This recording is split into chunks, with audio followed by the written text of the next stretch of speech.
contradictoire. Tant qu'on pas nommé Papa Kyungu Akumwanta, vous n'avez pas vu des bateaux de pêche. Au moment où on a donc Nyoso, Soso et les séminaires les réseaux sociaux, bateau de pêche. Bateau de pêche, Misato, Papa Kyungu Akumwanta, Balakisaka, Somba, et bateau de pêche, publié.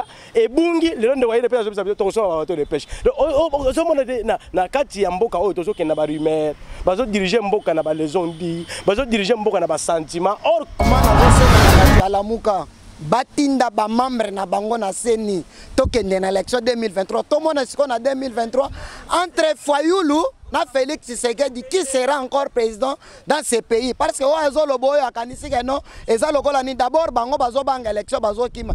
Ils vont dire quoi à la population congolaise? Ce qui te critique qui peut perdre, le peut perdre c'est qui? Aux yeux pays de pêche, aux yeux peut perdre. Baza bana maman leki na maman kulutu. Bauti na impère, racine na bango. Oyebite. Peut perdre des racines na impère. IDP c'est ça racine impère. Et ça kaka bazo panzana. Pona ko vigilance na biso. Ndengo ko mona lelo bato Kabila. Oto tiki Kabila to ye. Obo shaba longo ye pa Félix Tshisekedi. Et ça racine moko balinga te ba ye ba bango. Nous avons trouvé combien bateau oyo vraiment ya ba NI. Combien de personnes bazalaki na ba NI? Combien maman? Tokuti ba société nyonso par terre. On a créé des sociétés parallèles. Oh lelo Félix azana katia kola Moussa. Nazozonga na maloba ya campagne à Félix Antoine Tshisekedi Tshilombo oh Fayulu asala campagne te mais il s'invente président élu je ne sais pas son linga kasala la biso na programme je ne sais pas. C'est comme on a c'est qui n'a jamais eu un projet de société. Projet de société a fait de 100 jours, tantôt Chile Gelou. Lui-même est le coordonnateur, lui-même qui dirige le Chile Gelou. Gouvernement Samaloukonde, dans un pays sérieux, Samaloukonde ne faut pas démissionner, va diriger Ranine. Parce que le Chile Gelou est dirigé par le président de la République. Les 100 jours est dirigé par le président de la République. Qui dirige le premier ministre Oyazoboa qui l'a flair? Un demi sur 10. Est-ce que moi, dans le lingue, je première, deuxième primaire, Félix Tshisekedi a échoué. Atika ko sala propagande le côté la mandeko nanga kasai ya ko komeza kasai soki paradis ndenga zoke loba ça c'est du mensonge. Félix Tshisekedi a échoué.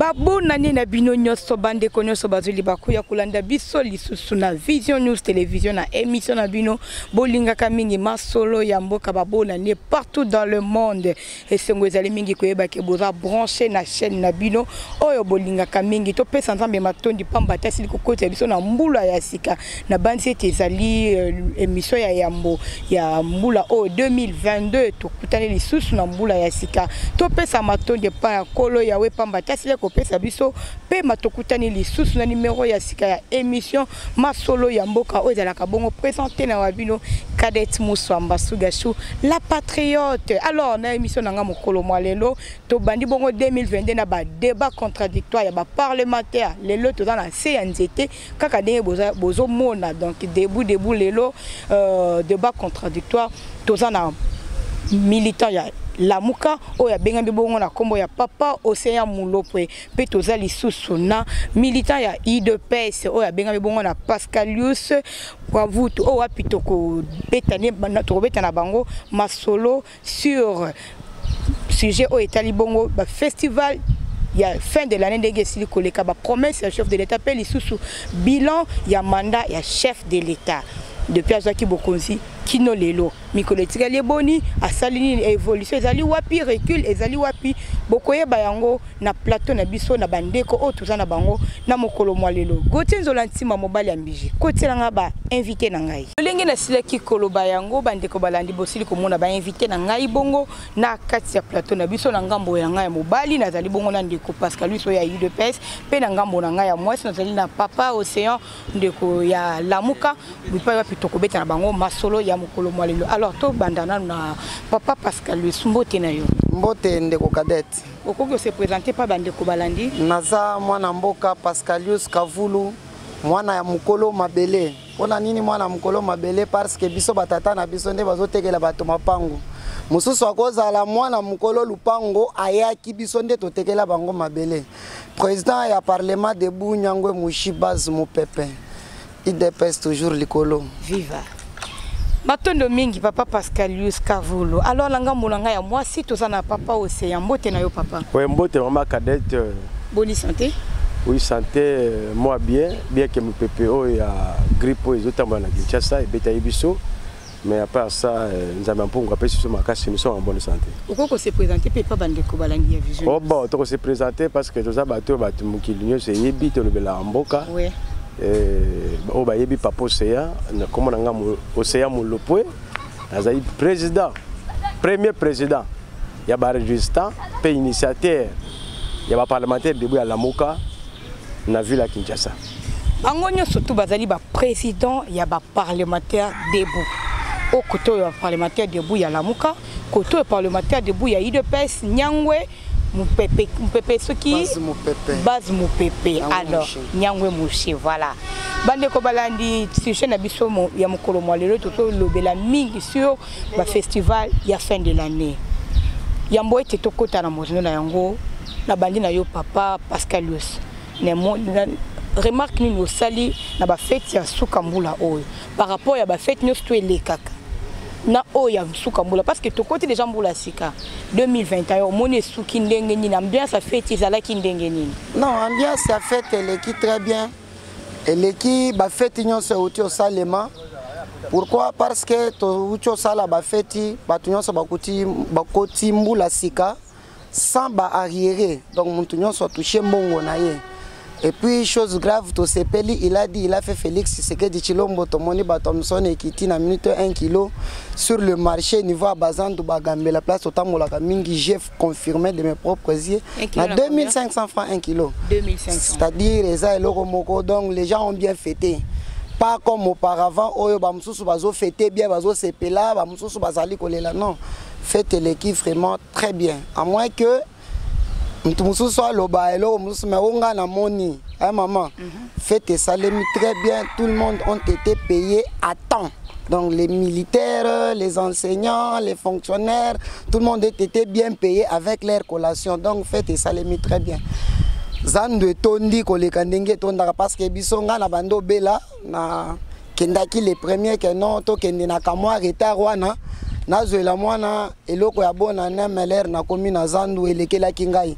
Donc tout le monde était bien payé et puis fête salemi très bien. Oui, on était juste en intro, moi 2 minutes na yo papa Océan Yopé ambiance festival à fin de l'année 2021 et ce qui n'est bon, la Belanini la ligne des collégiens il est pèse azo jeter ma fleur, la Félix Tshisekedi. En fait, il y a Nouvel An. Et j'ai fait obligé de fêter avant Félix Tshisekedi. Avant Félix Tshisekedi, il y a eu des Thompson, Basoso. Personne nous a promis Thompson à Basoso.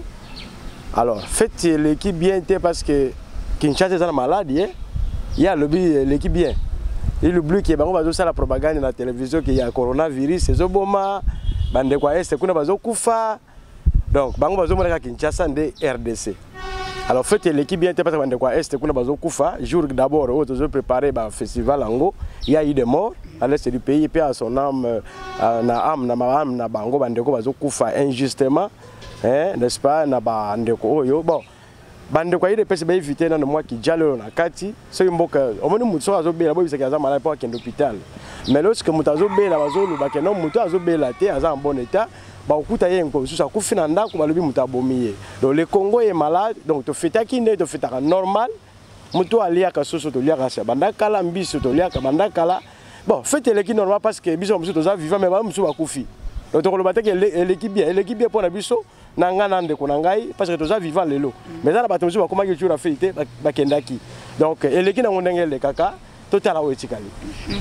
Bon, Tolo Bela Sikoyo, il a dit et il a réalisé tout à tout le monde bien balaka qui va produire sur zélé au wapi mokono c'est que ba été et qui n'est que somba na mibipe et comme na mabele amboka na biso ba poisson Saint-Charles enfin esili kokita na mabele na yoki papa Pascal lui ça veut bien yemo ko confirmer yango koloba ete 1 kilo ezoteka na 2500. Est-ce que ba fake news to eleka Congolais amesana ko fêter na ba poisson Saint-Charles, Congolais amesana ko fêter na ngombe, Congolais amesana ko fêter na soso po mbala oyo to fêter na poisson Saint-Charles.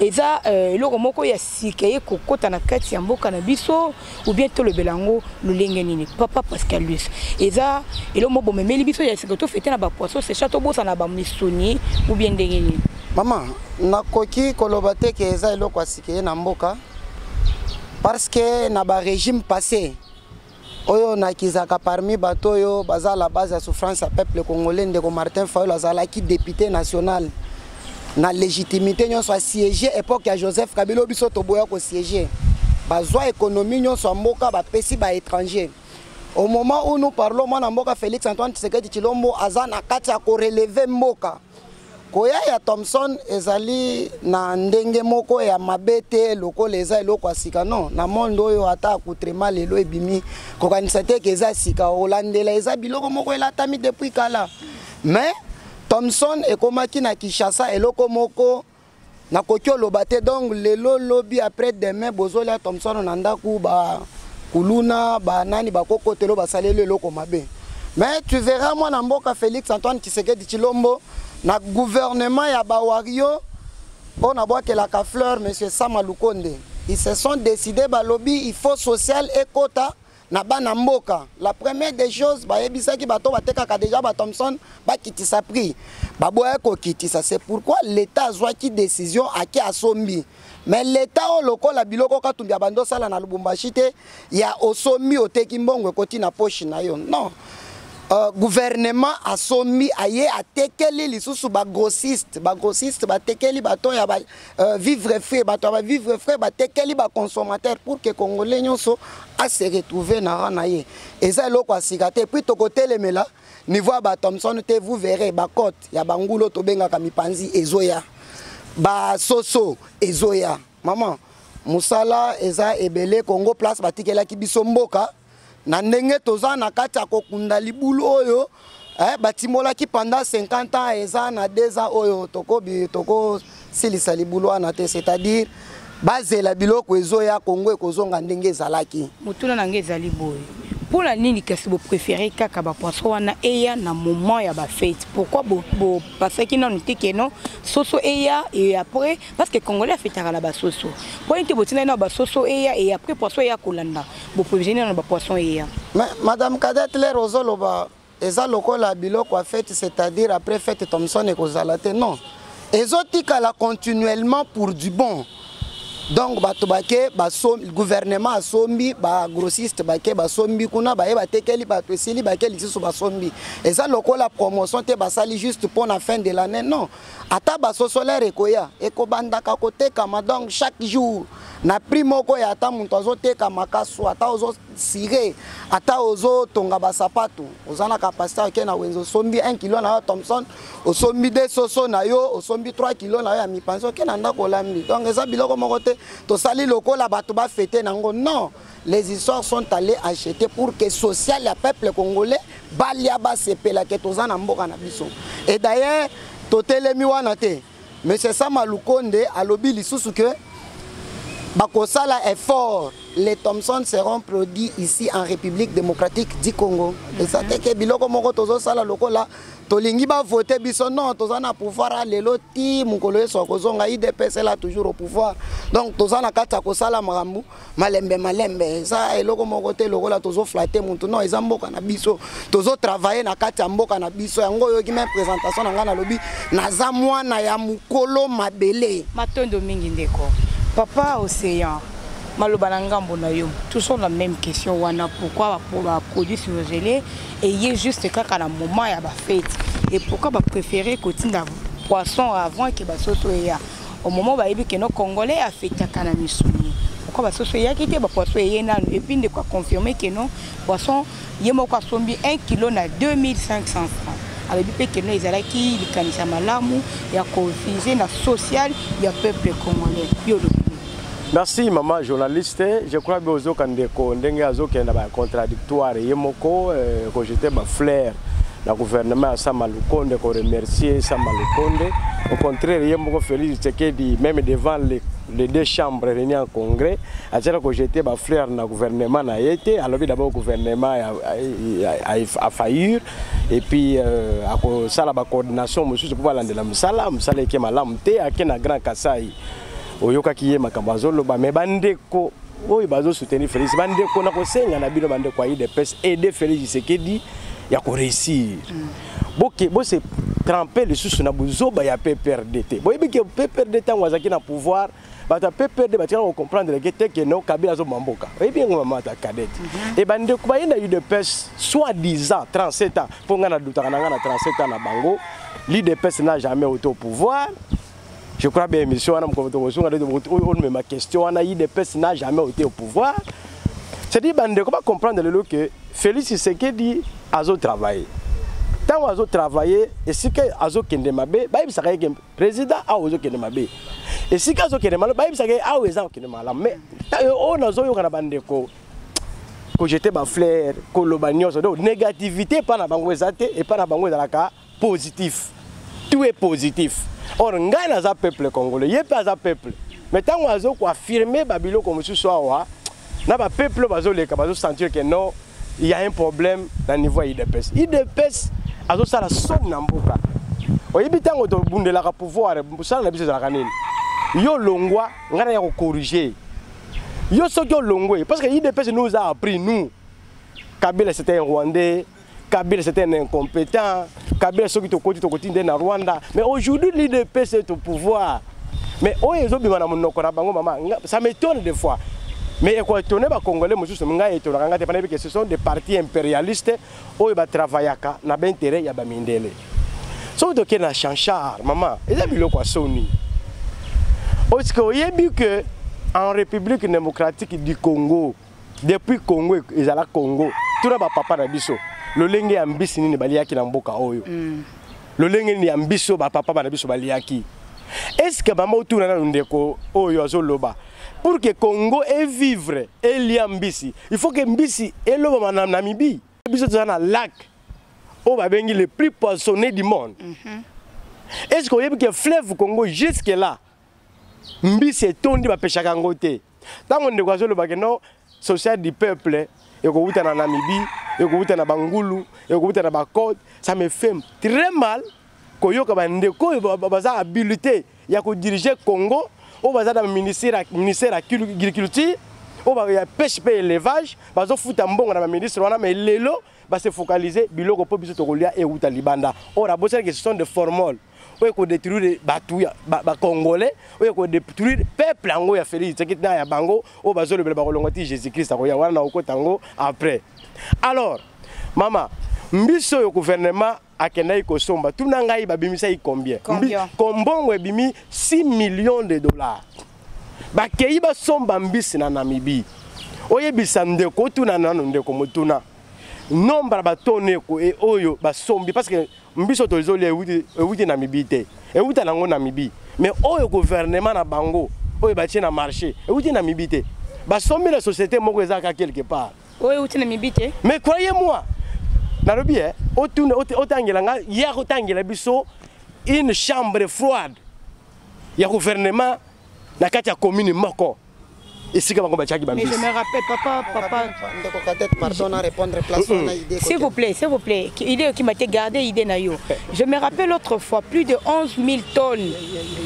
Il y a des poissons séchants et il y a qui pèse qui n'a pas, il y a matin du coup, alors qu'il fallait qu'il y ait un conteneur frigoriste et il y a comme un peu écoute, c'est la capitale Yamboka. Alors il y a des gens qui sont Namibie, c'est-à-dire. Maman, journaliste, yo lobby bien au Yokaka 11. Plus de 11 000 plus de 11 000 tonnes. Et puis, il y a frigo dans Bango. Est-ce que vous avez un frigo dans Kotaki? Tout le monde a dit que accident dans Congo, donc, il a laissé toute la République. Et puis, il a privé. Voilà, on a dit que maman est vrai. Gouvernement, d'abord, on a mis 6 millions à quel gouvernement namibien. À son bac, à son espace.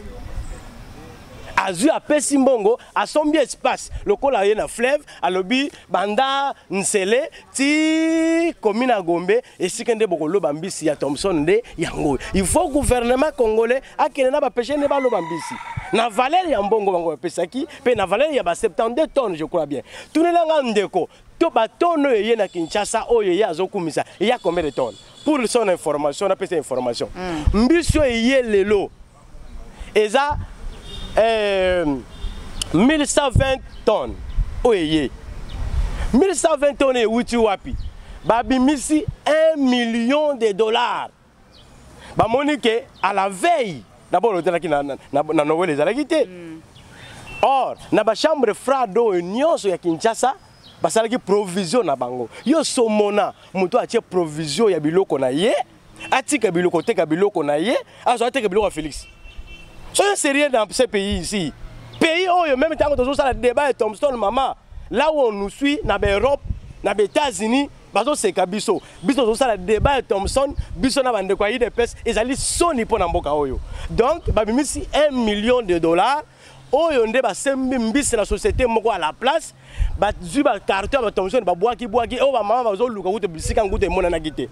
Tant ya zolo ba yete kama kina 2500 dollars. Mais le gouvernement a dit quoi? 1 dollar.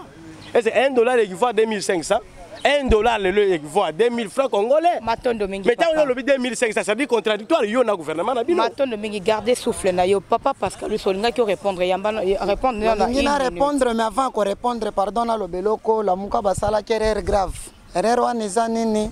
Bazwa soso ya mwasi batie na drapeau. Or soso ya mwasi otikala kolela te pona kola musabato. Il a fallu ba changer bata soso ya mobile. C'est-à-dire maman gouvernement lelo azwa ba Thompson aya atia na ba chambre froide ya ye.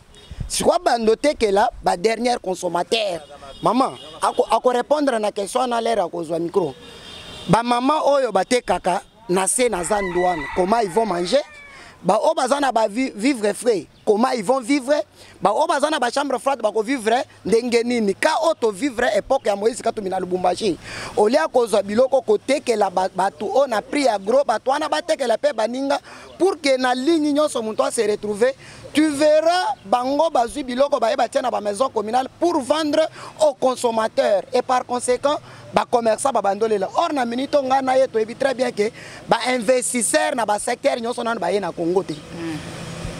Nanu tozui misala te. Alors ce qui l'état comme osala musala oyo ba mama oyo soki oke na minito na wenza mate tokuta mama zoteka ba Thompson na ye wana.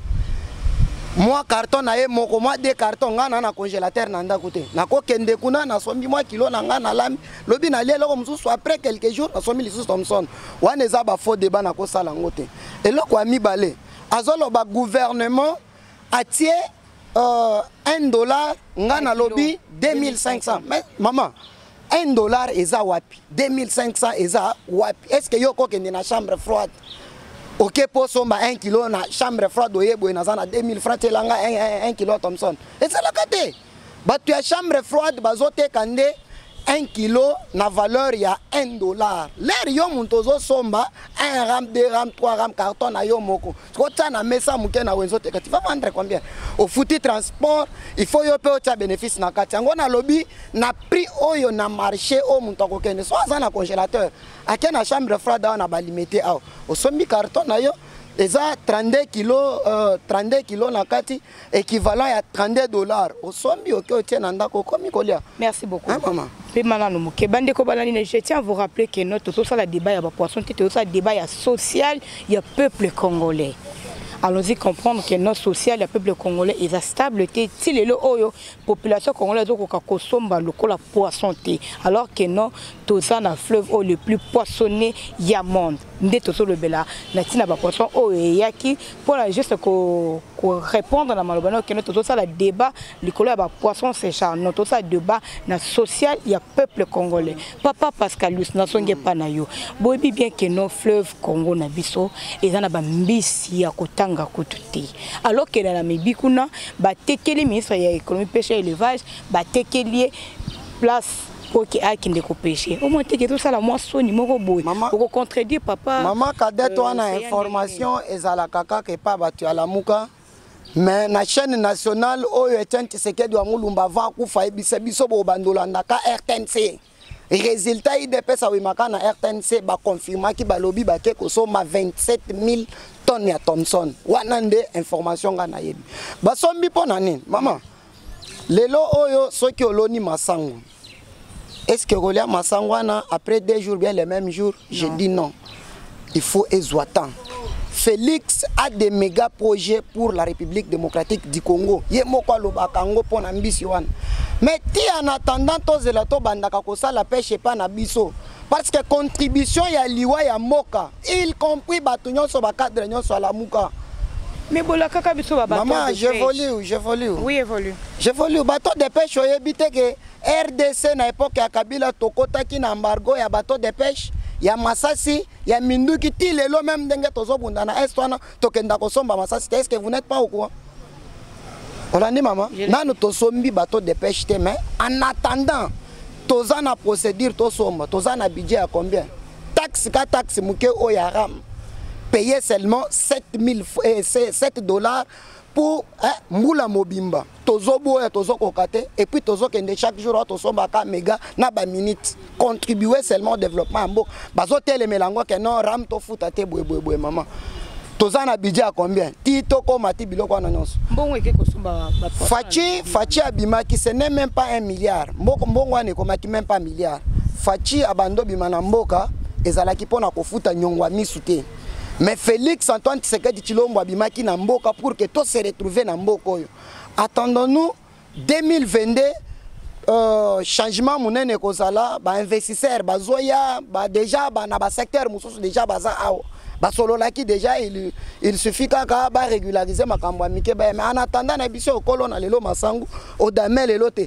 L'air na loni nazana mbongo na ngai na ke na somi masangu mususu na ke na moulin babeti yango na zongi na ndako na sali na zoda mais en attendant yanga esala nini ekola l'air yanga ekokola na kobandaka kolia ko approvisionner tina année prochaine que non oya kolona oya kolia oya koteka pona bobo.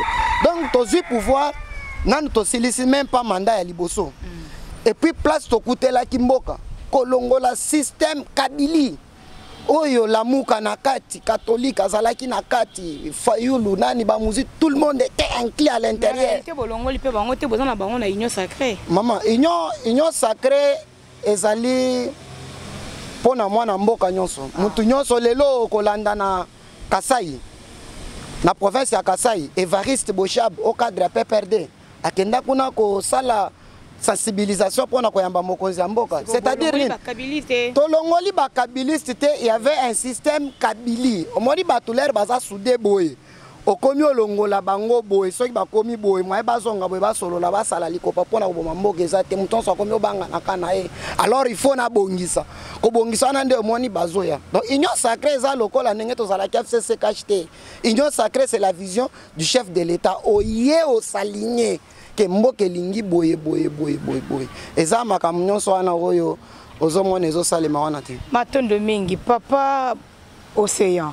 Maloba na ngambo na onde kwa lobi ete wana ezali kobuka lokuta koloba ete bakendaki mbongo montango oyo sili kotanga na ya ba milliards. Mbongo ebimaki ekomaki ata motango wana te alors que yozo babongo. Et en plus bomba bake ko pêcher te oyo ya biso oyo esimbami na kati ya fleuve Congo et bombami pona ko approvisionner bambula oyo ezali koya liboso. Omota ya quelque part ko appelle kanisa malamu pour que ba neza koya to somba lisusu na mibite to lia oyo ya biso moko consommant congolais. Omoni de korangai émission za pédagogique nga en tant qu'enseignant nazalaka na biki nanga na komaka nyoso bande ko bazolo batozo koma na histoire mboka pe tozo koma o IDP sazolo bana o IDP sazo sala biso na o IDP sa prometa biso on a écrit na o bazolo balelo on écrit lorsque ndeko azolo ba 1 milliard je n'ai pas parlé de milliards j'ai parlé d'abord gouvernement abimisaki 6 millions et oyo baye ko bimisa awa po basomba 1200 tonnes Yambiso eye au lieu de 227 ezali 1,200,000,000 Je n'ai pas parlé de milliards ici. Ba milliards ils n'arrivent pas na bango. Oyo Félix Tshisekedi akende la voyage à lobby akende ki pona ko bonza mboka à lobby ba investisseur bakoya nga kazaki bazalaka déjà. Or aucun investisseur viendra dans ce pays na buzoba oyo bango bazoloba.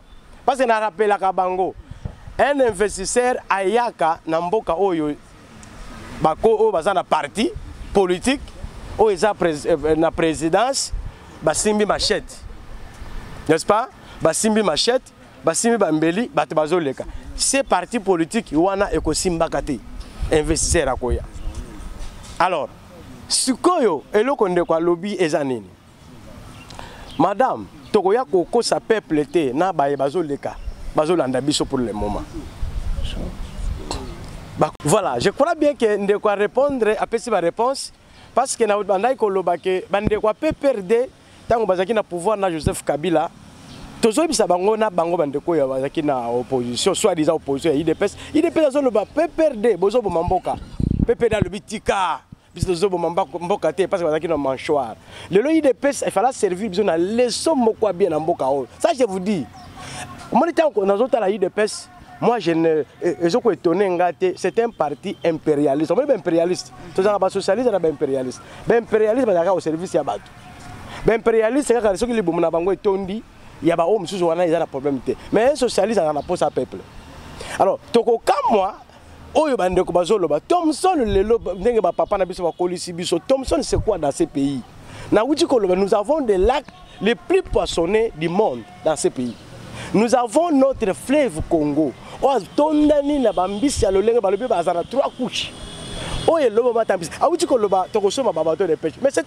c'est contradictoire. Tant qu'on nommé Papa Kyungu Akumwanda, vous n'avez pas vu des bateaux de pêche. Au moins, il y a un côté. Donc, Nyoso, Soso et les séminaires des réseaux sociaux, bateau de pêche. Bateau de pêche, Misato, Papa Kyungu Akumwanda, Balakisaka, Somba, et bateau de pêche, Publia, et Bungi, le long de voyer de pêche, bateau de pêche. Donc, na Kati Mboka, Otoso, qui n'a pas rumeur, bateau diriger Mboka, n'a pas les ondes, bateau diriger Mboka, n'a pas sentiment. Or, Congo, yo. Depuis que Bengani Belge, Belge a linga maboka linga loba atala kalobi na tikela bino mboka bosala. Mais le reste de talinde ko na biso Félix Tshisekedi makambo bosala. Maman, mieux vaut Rwandais Kabila que Félix. Le seul président na RDC, on a expliqué Congola yeba. Le seul président en République démocratique du Congo, à part Kassavou, a coûté biloko ba Belge. Mobutu t'a envoyé a coûté biloko ba Belge. Mais Laurent Désiré t'a envoyé a coûté budget na banquité. Akouti bankité. Tant Joseph Kabila yé, akouti ba guerre, abandi ko sangisa 1+4, to monaki 1+4 na mboka 5 présidents dans ce pays. Abandi ko réunifier ko sangisa na ba Congolais. Bola nanga, nazo jeter ba frère na mututé. C'est une histoire ba kunda kangote. S'il vous plaît, manazo boa ka frère te ngana za fanaté. Même ndena yebo na kombo la muka, je ne viens pas au nom de Martin Fayulu. Martin Fayulu son premier opposant, c'est moi aussi. Les jours où j'ai chance, au Kotiwana, son premier opposant, c'est moi. Nous peuple qui manipulé. Nous peuple qui a signé Fachi Beton. Fachi, on est président de voter dans le monde. Biso peuple, tu voter, tu tiens Sika. Biso peuple, nyonso, ezala muluba, mukongo, muyaka, musuku, tu zongisim. Tu as le travail. Est-ce que tu as que Félix a travaillé dans le Congolais? Est-ce qu'un travailleur, ou bien travailleur, c'est patron. Biso ça patron Félix Tshisekedi. Biso de tchéyer. Un peuple m'tachaka. Oui maman. Toujours que président azalaka travailleur. D'abord babengaka ye locataire na présidence. Un locataire, quand le pengo zanan. Et ça peuple. Mais lorsque yo peuple baniko bete la locataire maboko. À ce moment là locataire on la yo. Mutu ko ya lobby. A exemple nini? Mutu ko landa Félix Tshisekedi lobby. A exemple nini? Bandeko bazo diriger mboka na ba rumeur. Bandeko bazo diriger mboka ndenge ka pepper dazala ki raïs. Le loba ba pepper ba comme marcher ensemble na la muka ba comprendre que le pays Kabila même qui a ngomabé. Bataille de PSP. Permettez-moi, bataille de PSP ba ko marcher lobby on comprend que ndeko Félix Tshisekedi azo sala loko moko te bilan na yeza 0. Matondo mingi bino pe la muka bo critique qui PPRD lobby lelo oyo boyambi bango li. S'il te plaît maman, est-ce que PPRD ce qui te lobby to critique qui PPRD, le PPRD c'est qui? Aux yeux puis IDPS, aux yeux PPRD, baza bana maman leki na maman kulutu. Ba uti na impère, racine na bango. Oyebité. PPRD za racine na impère. IDP c'est ça racine impère et ça kaka bazo panzana pour la vigilance na biso ndengo ko mona lelo bato Kabila oto tiki Kabila to ye on bo shaba longo aye pas Félix Tshisekedi et ça racine moko balingate ba ye ba bango ndenge bazo travailler ba benga bango ba parti mosaïque on moni ba shaba abandi ba parti mosaïque mais nous on est au Kenya na kitunga Joseph Kabila pepe ngola sala mael matondo mingi bande ko balandi to aborder dernier sujet na biso ezali bongo koyeba bilan ya mokonzi ya mboka utazwa ki manda na ye kino mokolo mwa lelo ezokende ndenge nini to bandi na papa Pascalius UDPS bilan ya mokonzi ya mboka depuis azwaki ti lelo quels sont les avancées quels sont les reculs yozo mona yango ndenge nini maman bilan ya président ya République démocratique du Congo Félix Antoine Tshisekedi Tshilombo est positif. Nalobaka, je n'ai jamais été agité ou bien ndenge nini, j'ai toujours été à l'aise. Quelles sont les avancées? Maman, ba avancé eza na makambo ebele. O nako énumérer exemple. Omoni bande ko na biso à comprendre le pourquoi la Moukana FCC Basangani, il ne sait pas le pourquoi Basangani. Lui pense que c'est parce que Tshisekedi a géré Mboka Mabe, or eza l'air Tshisekedi va découvrir que Tshisekedi a commis zipa madusu nyonso. Madusu nyonso to bandozo et la moi quelque chose, ba commis au Kangango, alors moi toli a ezate photo sangana to bundisa ye. Je vous donne l'exemple. Maman, tokende na secteur, il y a enseignement. Constitution et lobby, enseignement de base, et ça y a offélé. Est-ce qu'ils ont respecté? Maman, nous avons évolué. Malo beza pas nangai.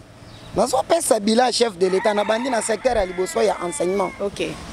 Vous allez voir que enseignement ezalaki na ba école fictif oyo nakoki nombre oti lelo oyo nombre bimaki. Hein maman, eza oyo en réalité oyo ezalaki te parce que jusqu'à maintenant bazana kata ko kanga mususu. Les enseignants fictifs et puis batouana mbongo banda ko bimana caisse ya l'état. Bazo futa ba individu na bazo lia ya ofele. Aujourd'hui to bloqué, il y a avancement po bana on a biso ba komi otanga ofele école primaire.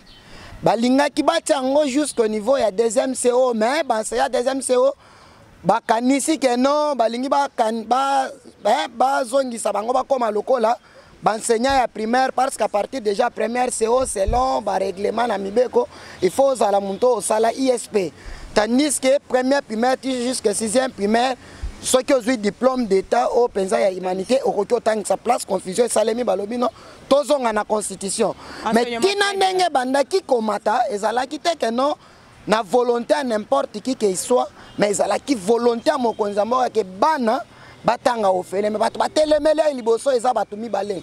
Nous avons eu dans ce pays les faux parents. Toujours battu à la mouka. Bakenda kuna ko se plaindre ote tolingi to fouter la bana Minerval bana monaki. Mais monaki était enseignant. Mais maman bato ba se retrouva ki l'air babanda ko fouter Minerval wana mbongwe bando kende wapi. Mbongwe bando kende wapi ya Minerval bando kende wapi. Donc na ngona biso l'air Félix azana kata ko zipa madusu nyoso bando ibela mbongo de place kanda jusque là otangelinga avancer maman avancer eza niveau ya enseignement oui tozo kende na secteur mususu maman to kende makambo ba fonctionnaire ya l'état nous avons trouvé combien bato oyo vraiment ya ba NI combien de personnes bazalaki na ba NI combien maman tokuti ba société nyonso par terre on a créé des sociétés parallèles. Oh lelo Félix azana katia kola Moussa. Nazo zonga na maloba ya campagne Félix Antoine Tshisekedi Tshilombo o failo asala campagne te mais il s'invente président élu je ne sais pas son alinga kasala la biso na programme je ne sais pas. Maman nazo yebisa yo Félix alobaki na ye pona kozongisa Congo sur le rail. C'est-à-dire président mususu alobi te kenga na kozala président éternellement. Donc mokonzi mususu ya koya abandolanda nini nzela wana. Merci beaucoup. Donc yo soyo kanisi ke chef de l'état linga komisa lelo RDC Johannesburg te malembe les États-Unis d'Amérique nazo fongola moi guillemets les États-Unis d'Amérique tu vas aujourd'hui États-Unis d'Amérique il faut compter combien de présidents comme États-Unis d'Amérique. Donc Félix n'a bandi le long en mboka. L'air to voter mususu après ces 2 mandats. Peut-être que ça langai. Nga peine à travailler to voter mususu mboka kotangola nde bongo.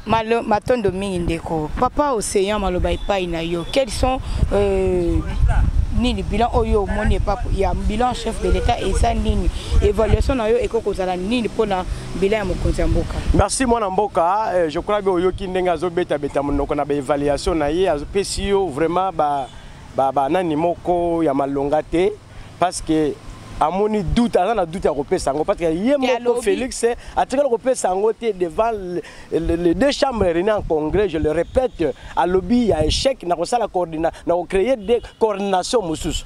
Est-ce que tout na ndeko mutuna nous avons eu à l'époque de Joseph Kabila 5 chantiers. Tant que tu as 5 chantiers, tu as qui modernité, je crois bien. Est-ce que tu as un projet de société à Félix comme on a dit? Félix qui n'a jamais eu un projet de société. Projet de société a fait 100 jours, tantôt Chile Gelou. Lui-même est le coordonnateur, lui-même qui dirige le Chile Gelou, gouvernement Samaloukonde, dans un pays sérieux. Samaloukonde ne faut pas démissionner, pas diriger Ranine. Parce que le Chile Gelou est dirigé par le président de la République. Les 100 jours est dirigé par le président de la République. Qui dirige le premier ministre Oyazoboa qui l'a Flair? Il a parlé de nouvelles unités. Moi, je suis une nouvelle unité. Moi, je suis enseignant. J'ai 12 ans dans l'enseignement. Je suis une nouvelle unité. Je ne suis pas payé. Je suis une NU. Mon frère, vous avez payé des NU. Vous avez promis les lobby. Vous avez payé personne de Konangaï. Nouvelle unité, attendez, Moko, il y a une nouvelle unité pour foutre la République démocratique du Congo. Permettez, maman, il y a un distinguer entre nouvelle unité de Fouana et NP. Il y a un problème. Il y a une communication. Il y a une différence entre non payés, n'est-ce pas, et nouvelle unité. Moi, je suis une nouvelle unité. Si on continue à enseigner, on va expliquer que non, aucune nouvelle unité va payer. Alors, article 43, 46 de la Constitution et PSI, quoi, Ndingisana Moutou, la République démocratique, c'est constitutionnel, mais c'est un temps où il faut planification. Et ça, c'est ça la chantier. Le lobby n'a pas avancé à Félix. Félix, c'est toujours salarié inventaire à mi-mandat. Il y a tout un mandat, à mi-mandat. À mi-mandat, cela veut dire quoi? Azali na deuxième trimestre. Alors, dans le deuxième trimestre, Félix, c'est un demi. Est-ce que moi, dans le biais, moi, non, je un demi, sur 10. Est-ce que moi, dans le lingue, la première, la deuxième primaire, Félix a échoué. Atika ko sala propagande ya lokuta na mandeko nanga kasai ya kokomeza kasai soki paradis ndenga zoke loba ça c'est du mensonge. Félix Tshisekedi a échoué mandat na ye et c'est s'il vous plaît ndeko s'il vous plaît to komi na suka ya émission ya biso ngonga ezali ko tindika biso po ete to silisa maloba na yo ya suka na minute bobele moko bon na minute moko na loba maloba nanga suka ndeko batika lokuta. Félix est en train d'évoluer. Il est en train de travailler. Félix n'est pas allé pour flatter quoi que ce soit, mais Félix est en train de montrer combien il travaille. D'abord, Fayoulou Aza parmi les députés ou les législateurs, ils savent comment est notre constitution. Le chef de l'État instruit que deux personnes, le premier ministre et le chef d'État-major. Il faut que ça, injonction projet de société chef de l'État. Félix a bien en campagne. Tout n'a pas les alakines. C'est moi qui ai dit ici. Fayoulou Atika. Message clé na yo. Papa s'il vous plaît, papa c'est un message clé. Na mukuse na zo senga na ba Congolais nyonso ta eza muke makamwa koloba eza ebele. Na sengi na bandeko nyonso tozala sima mwana mboka Félix Antoine Tshisekedi Tshilombo abandi. Na tia silisa Congo eko changer kolata elamba sika parce que ça na kati déjà ya kolata elamba ya sika. En tout cas tozala sima na to tika tribalisme. Mon numéro c'est le plus 243 85 083 09 01. Mandela Plus 243 85 083 09 01 wana bobengi mwana mukolo mabele Pascalius Kavulu. Merci beaucoup papa Pascalius. Papa Océan, message clé na yo na 1 minute pe opesi numéro no ya téléphone. Je crois que vous avez compris bino nangai kende konanga otoza na yempanzi azali incapable ya kopesa biso kombo ya projet de société ya Félix Tshisekedi azo kambela mboka. a commis sa ordre de premier ministre na général. Je ne sais pas général à un gouvernement toi à la Kawap. Ça c'est un. De deux, awa il y a lobby avant Félix Tshisekedi va fêter à fouti batunos. Mais Kenya on a il y a des impayements. Kenya on a il y a des impayements. Ndeko fo ndeko bosala ka bosere sur saka avant boya karaba télévision. En même temps bolo ba congolais bazo lier bien. Bato on a bazo fouta ma bien. Bato société boy. Vous énervez les gens. Quand on a peuple avant nanda lokola zo tombokate ke no baza bazo baté. Bazo tombokate ngonga ezali. Le fête il y a le 4 janvier 1959. Mais tant qu'on a besoin de tomber qui mutandi, magité va tomber comme Colongo. Vous comprenez? Donc il ne faut pas venir à la télé parce que bon on a yo au latif veste aux a de l'UDPS. Parlons du pays, parlons du Congo. Congo est un thème ya biso. Congo est le cœur ya Afrique. Ce qui est bon guité, bon même on a un sentiment boye, mboke kufi et y a un lobby na rebenga la population. Batoyi de pes bazo mériter. Il faut révolution ma casse ça manamboka na biso parce que za bangote za bato baza sima na bango bazo posa bango. 4 minutes après je n'ai même pas fini ce que je voulais dire. Vous avez vous me donnez une minute. Laissez-moi l'antenne. Après vous me donnez 4 minutes. Je ne manquais pas les arguments. Je suis allé d'une manière il y a personne qui manque des arguments. Parce qu'il y en a beaucoup. Parce que numéro de téléphone à péciter. Alors, na kosenga na ba Congomani nyose sika bozali bolandi ndeko nanga to débattre na ye azana 0 point. Félix Tshisekedi na lobby azana deuxième trimestre. Banda premier trimestre deuxième trimestre azuba un demi. Il ne mérite pas ya ko poussa ye na deuxième mandat. Bango ba lobby ti Jésus koya. Mais bango ba lobby la démocratie. Mon numéro de téléphone, numéro nanga de téléphone ezali plus 243 89 80 37 554 plus 243 89 37 554 voilà numéro anga téléphone il y a le but qui m'a élection to qui m'a ngote mais lenge et sengeli to kende élection il y a le lenge nini ça va le bi bala moi si mais faut bala moi si le lenge nini c'est ça tout ça qui m'élection. Merci beaucoup papa, c'est garder souffle là pour la prochaine émission. Merci beaucoup maman, merci papa parce que nous sommes baxelo comme on a 30 secondes. Dans 30 secondes maman nazo senga na batu ala muka batinda ba membre na bango na seni tokende na élection 2023 tout le monde est en 2023 entre Fayulu na Félix Tshisekedi qui sera encore président dans ce pays parce que oazo loboyo akanisi que non eza lokola ni d'abord bango bazo banga élection bazo kima ils vont dire quoi à la population congolaise. Nous ne voulons pas des élections, nous voulons la révolution en République démocratique. Nous allons révolutionner pour chasser ces gens de gens. Je vous dis un grand merci parce que Bozala qui vraiment est belé nous ne parlons pas Bozala qui vraiment est belé kolanda biso la nini alors to côté na bino à la prochaine fois. Abonnez-vous massivement sur notre chaîne, partagez les émissions. Beaucoup ma basi je suis na bino so qui ezali so qui peut kozanga te numéro ezali wana na se ba écran na bino beaucoup ma bobenga bo pesa ba idée na bino enfin que émission oyo ekende toujours liboso il y a ba parlementaire il y a ba parti politique, nous surtout, tout bête à Masolo, il y a politique. Derrière les caméras, c'était la Gauthier Zolanti, ma mobile et Ambishi. L'équipe technique, mon Vision News Télévision, je tiens à vous remercier. Bonne année, bonne année. Bon continuer, faites pied par la bino. Tout côté à la prochaine.